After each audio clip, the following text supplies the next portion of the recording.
నమో వెంకటేశాయ. స్వామివారు నెలకొని ఉన్న దివ్యధామం తిరుమల. ఇక్కడ కొలువైన దేవదేవుణ్ణి శ్రీనివాస ప్రభువని, సప్తగిరీసుడని, వెంకట రమణుడని, గోవిందుడని ఇలా ఎన్ని పేర్లతో పిలిచినా పలికే ప్రత్యక్ష దైవం తిరుమలేశుడు. ఆ కొండల రాయినికి ప్రతినిత్యం ఏవో ఒక సేవలు జరుగుతూనే ఉంటాయి. స్వామివారు నిత్య శోభతో వెలుగొందుతుంటాడు. శ్రీనివాసునికి సంవత్సర ఉత్సవాలలో ముఖ్యంగా 3 సార్లు ఆస్థానం నిర్వహించడం సంప్రదాయం. అందులోనూ ఉగాది ఆస్థానం మొదటిది. రెండవది సౌరమానం ప్రకారం దక్షిణాయన పుణ్యకాలంలో కర్కాటక సంక్రమణం రోజున ఆణిమాసం చివరి రోజున జరపబడే ఆస్థానం ఆణివార ఆస్థానం. ఆ తరువాత ఆశ్వయుజ అమావాస్య నాడు స్వామివారికి దీపావళి ఆస్థానాన్ని నిర్వహిస్తారు. ఈ విధంగా జరిగే 3 ఆస్థానాలలో మొదటిదైన ఉగాది ఆస్థానం గురించి ఆలయ ప్రధాన అర్చకులు డాక్టర్ ఏవి రమణ దీక్షితులు గారి మాటల్లో తెలుసుకుందాం. ఓం శ్రీ వెంకటేశాయ నమః.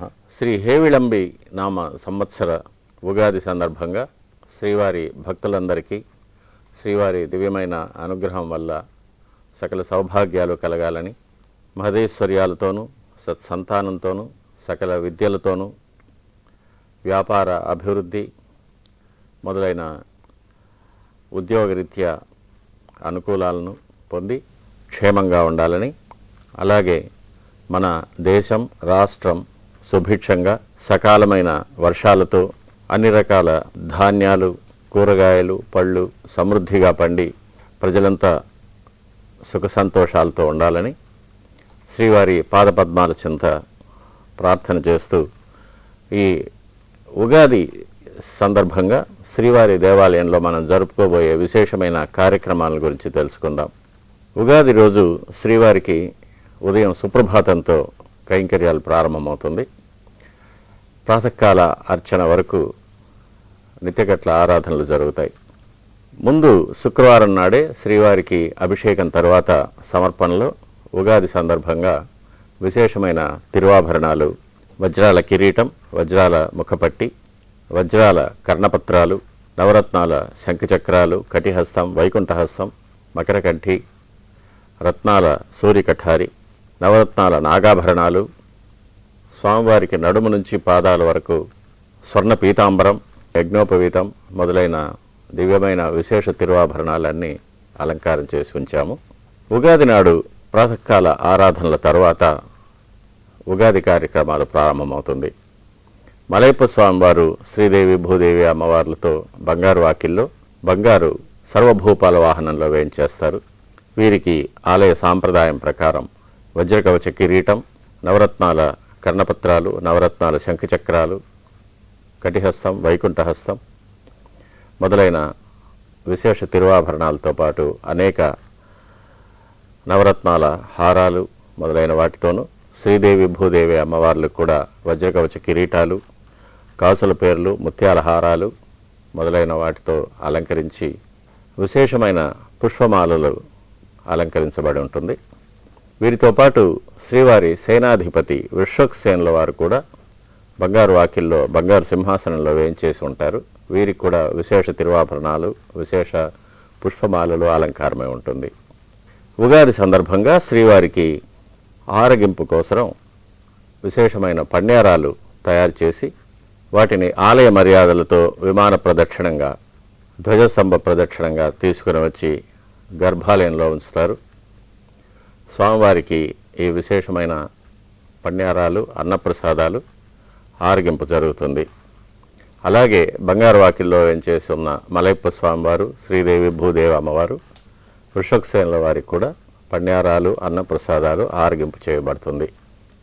తరువాత శ్రీవారికి ఉగాది సందర్భంగా అలంకారం చేయడానికి నూతన వస్త్రాలను ఆలయ ప్రధాన పరిచారకులైన జీయంగార్ల వారు శిరస్సును ధరించి ఆలయ అర్చకులు, అధికారులు, సిబ్బంది మొదలైన వారితో పాటు ఆలయ మర్యాదలతో ధ్వజస్తంభ ప్రదక్షిణం, విమాన ప్రదక్షిణంగా వచ్చి ఆలయ ప్రవేశం చేస్తారు. గర్భాలయంలో మూలవర్లకు నూతన వస్త్రాలు అలంకరించబడుతుంది. ఈ నూతన వస్త్రాలు శ్రీవారి శిరస్సుకు పరివట్టం, సూర్య కఠారికి కఠారి వస్త్రం, అడ్డతోమాల, సాలగ్రామహారం అనే 4 వస్త్రాలు శ్రీవారికి అలంకరించి పచ్చకర్పూర హారతి సమర్పించబడుతుంది. తరువాత బంగారు వాకిల్లో వేంచేసి ఉన్న మలయప్ప స్వామి వారికి కూడా నూతన వస్త్రాలు, వృషభసేనుల వారికి నూతన వస్త్రం అలంకరించిన తర్వాత ఆస్థానం సందర్భంగా విశేషమైన కుంకుమ అక్షతలతో స్వస్తి సూక్తయుక్తంగా శ్రీవారికి అక్షతారోపణ జరుగుతుంది. తరువాత శ్రీవారికి పంగళ నీరాజనాలు సమర్పించబడుతుంది. ఉగాది సందర్భంగా శ్రీవారు నూతన హేవిళంబి నామ సంవత్సర పంచాంగం శ్రీవారి పాదాల చెంత ఉంచి పంచాంగ సిద్ధాంతికి ప్రసాదించబడుతుంది. వారు పంచాంగ పఠనం చేస్తారు. ఈ పంచాంగ పఠనంలో హేవిళంబి నూతన సంవత్సరంలో గ్రహగతులు, ద్వాదశ రాశుల యొక్క ఫలితాలు మొదలైనవన్నీ అతి వివరంగా వివరించబడుతుంది. ప్రతి సంవత్సరం కూడా నవగ్రహ దేవతల్లో నవనాయకులుగా కొంతమంది నియమించబడతారు. ఇవన్నీ మన పూర్వీకులైన మహర్షులు దివ్య దృష్టితో కొన్ని యుగాలు గణించి మనకు పంచాంగాలుగా ప్రసాదించారు. ఈ నవనాయకులు తరువాత ఉపనాయకులు ఎవరన్నది పఠించబడుతుంది. ఈ నవనాయకుల యొక్క ఫలితాలు సస్యాధిపతి, అర్ఘాధిపతి, మేఘాధిపతి మొదలైనవన్నీ కూడా వివరంగా చెప్పబడుతుంది. తరువాత మకర సంక్రమణం అతి ముఖ్యమైన పర్వదినం కావడం వల్ల ఆ సంక్రాంతి పురుషుడు లక్షణాలు, ఆ లక్షణాల యొక్క ఫలితాలు దేశం మీద, రాష్ట్రం మీద, మానవ లోకం మీద ఎలా ఉంటుందని గణించి చెప్పబడుతుంది. ఈ సంవత్సరంలో వచ్చే చంద్రగ్రహణాలు, సూర్యగ్రహణాలు గణించి వాటి ఫలితాలతో పాటు చెప్పబడుతుంది. తరువాత ద్వాదశ రాశుల యొక్క ఫలితాలు, ప్రతి రాశిలోనూ జన్మించిన మానవులకు ఆదాయ వ్యయాలు ఎలా ఉంటుంది, రాజపూజ్యత హవమానాలు ఎలా ఉంటుంది, వీటిని గురించి కూడా చెప్పబడుతుంది. ఈ పంచాంగ పఠనం విన్నవారికి సకల సౌభాగ్యాలు, శుభాలు కలుగుతుందనేది ఆగమోక్తి. ప్రతి మానవుడు తన జీవిత కాలంలో ఎన్నో శుభాలు ఎదుర్కొంటూ ఉంటారు.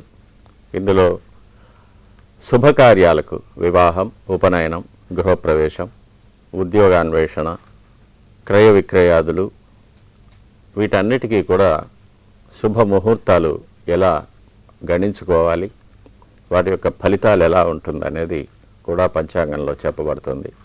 వీటన్నిటినీ చెప్పిన తర్వాత మహర్షులు చివరిగా ఈ ముహూర్తం అనేది కనురెప్పపాటులో కోటి అంశకాలమని, ఆ ముహూర్తం సంభవించటం అనేది పూర్తిగా దైవానుగ్రహం మీద ఆధారపడి ఉంటుందని, కాబట్టి నవగ్రహాలకు కూడా అధిపతి అయిన శ్రీ వెంకటేశ్వర స్వామి వారి యొక్క దివ్యమైన అనుగ్రహం వల్లే సకలమైన శుభాలు లభిస్తుందని చివరిగా మహర్షులు మనకు ఉపదేశిస్తారు. ఈ పంచాంగ శ్రవణం చదివిన తర్వాత ముందు రోజు భక్తులు హుండీలో సమర్పించుకున్న కానుకల యొక్క వివరాలు కూడా శ్రీవారికి విన్నవించి శ్రీవారి ఖాతాలో జమ చేయడం జరుగుతుంది. ఈ సందర్భంగా ట్రస్ట్ ఫండ్ హారతులని, రూపాయి హారతులని కూడా ఒక సాంప్రదాయంగా భక్తుల నుంచి కానుకలు స్వీకరించి శ్రీవారికి కర్పూర నీరాజనాలు సమర్పించి శ్రీవారికి దర్శనం భక్తులకు కల్పించబడుతుంది. తర్వాత జియంగార్ల వారికి, ఆలయ అధికారులకు పరివట్ట మర్యాద జరిగిన తర్వాత శ్రీవారికి మంగళ నీరాజనాలు సమర్పించబడుతుంది. మలయప్ప స్వామివారు శ్రీదేవి భూదేవి అమ్మవార్లతో విశేషమైన తిరువాభరణాలతోనూ విశేషమైన పుష్పాలంకారాలతోనూ సాయంకాలం మాడవీధి ఉత్సవంగా బంగారు తిరుచిలో వేయించేస్తారు. భక్తులకు దర్శనమిచ్చిన తర్వాత సన్నిధికి చేరుకుంటారు. శ్రీవారి విశేష తిరువాభరణాలు సడలింపు చేసిన తర్వాత మలయప్ప స్వామివారు తిరిగి గర్భాలయంలో యథాస్థానంలో ప్రతిష్ఠించబడతారు.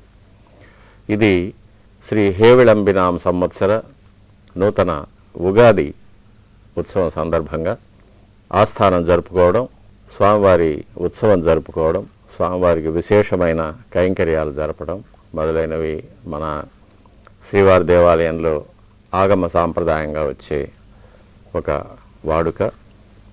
ఇది అత్యంత వైభవంగా మనం ప్రతి సంవత్సరం జరుపుకుంటున్నాం. ప్రతి సంవత్సరం శ్రీవారికి 3 పెద్ద ఆస్థానాలు జరుపుకుంటాం.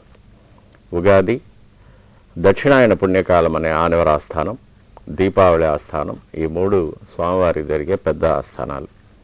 ఈ ఉగాది సందర్భంగా శ్రీవారి భక్తులందరికీ కూడా మరొక మాట హేవిళంబినామ నూతన సంవత్సర శుభాకాంక్షలు తెలుపుకుంటున్నాం. ఓం శ్రీ వెంకటేశాయ నమః. చూసారుగా, తిరుమలలో శ్రీనివాసునికి జరిపే ఉత్సవాల్లో అతి ముఖ్యమైన ఉగాది ఆస్థానం గురించి. నిత్య కళ్యాణ చక్రవర్తి దివ్యాశీసులు మనందరికీ కలగాలని కోరుకుంటూ ఓం నమో వెంకటేశాయ.